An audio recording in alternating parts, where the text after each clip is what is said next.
Assalamualaikum warahmatullahi wabarakatuh, teman-teman Palala dimanapun berada. Apa kabar semuanya?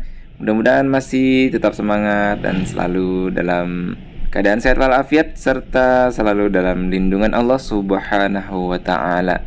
Amin ya rabbal alamin. Di video kali ini kami sedang menuju ke sebuah kabupaten, yaitu Kabupaten Solok Selatan. Dan inilah kita baru memasuki gerbang Kabupaten Solok Selatan. Dan apa yang akan kita tuju di Kabupaten Solok Selatan ini? Inilah dia, kawasan Seribu Rumah Gadang. Di video sebelumnya kita telah menjejaki kaki kita di Sarugo atau Seribu Rumah Gonjong. Dan hari ini kita berada di kawasan Seribu Rumah Gadang. Oke, seperti apa videonya? Ikuti sampai selesai.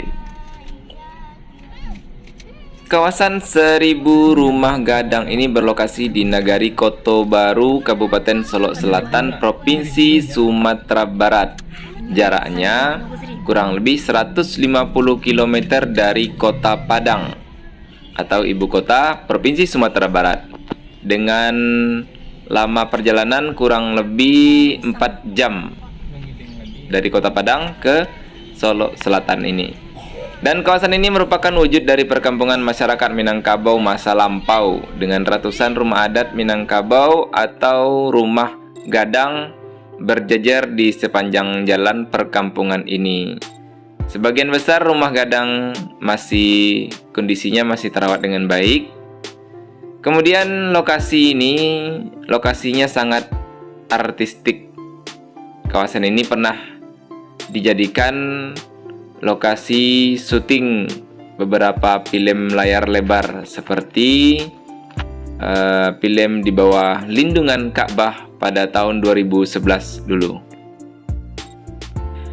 Awal mula pemberian nama kawasan Seribu Rumah Gadang ini adalah saat waktu itu Menteri Negara Pemberdayaan Perempuan, yaitu Bu Mutia Farida, yang berkunjung pada tahun 2008 lalu. Dan beliau memberikan julukan Solok Selatan sebagai Nagari Seribu Rumah Gadang, karena masih banyaknya rumah gadang yang berada di Solok Selatan ini. Kemudian menurut Dinas Kebudayaan Pariwisata Pemuda dan Olahraga setempat, rumah gadang ini bentuknya berbagai macam bentuk, namun belum bisa dipastikan model rumah gadang apa saja yang berada di kawasan ini, meskipun dihuni oleh sejumlah beberapa suku di Minangkabau. Jadi di kawasan Seribu Rumah Gadang ini terdapat beberapa suku, teman-teman, seperti Melayu, Bariang, Durian Kampai, Panai, Tigolare, Kotokaci, dan Sikumbang. Dan setiap suku tersebut memiliki rumah gadang kaum. Nah, ada rumah gadang kaum khususnya, teman-teman. Jadi keberagaman suku yang menghuni kawasan Seribu Rumah Gadang inilah menunjukkan bahwa di daerah ini sudah memelihara toleransi sejak zaman dahulu. Saat ini kawasan Seribu Rumah Gadang ini telah masuk ke dalam kawasan pengembangan pariwisata dan sedang dalam proses penetapan sebagai salah satu situs cagar budaya Provinsi Sumatera Barat. Pada tahun 2013 hingga 2018, pemerintah Solok Selatan ini mencoba mengemas kekayaan objek wisata ini menjadi sebuah destinasi wisata budaya dengan memberikan bantuan kepada pemilik rumah gadang untuk bisa dijadikan penginapan. Selain itu, pemerintah setempat juga melatih para pemilik penginapan agar bisa melayani tamu dengan baik. Selain itu, wisatawan yang menginap pun juga dapat mengikuti kegiatan sehari-hari pemilik rumah, seperti belajar memasak kuliner khas setempat dan mengikuti acara kebudayaan.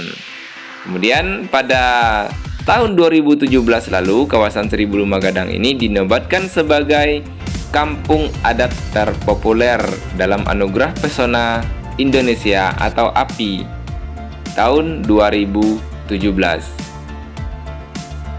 Kemudian pada tahun 2019 lalu, pemerintah setempat juga mengatakan bahwa pemerintah pusat sudah menyediakan dana senilai 110 miliar untuk melakukan revitalisasi dan rehabilitasi total di semua kawasan Seribu Rumah Gadang ini. Terlihat sekarang sedang masih pengerjaan itu menara tadi, dan menara itu kita bisa naik ke sana dan kita bisa lihat view rumah Seribu Rumah Gadang ini, teman-teman. Dan ini bagus sekali kalau kita lihatnya dari atas. Oke teman-teman, itulah kawasan Seribu Rumah Gadang yang berada di Kabupaten Solok Selatan. Bagi teman-teman yang belum kesini, silakan berkunjung ke sini ya. Terima kasih sudah mengikuti video kita sampai selesai. Assalamualaikum warahmatullahi wabarakatuh.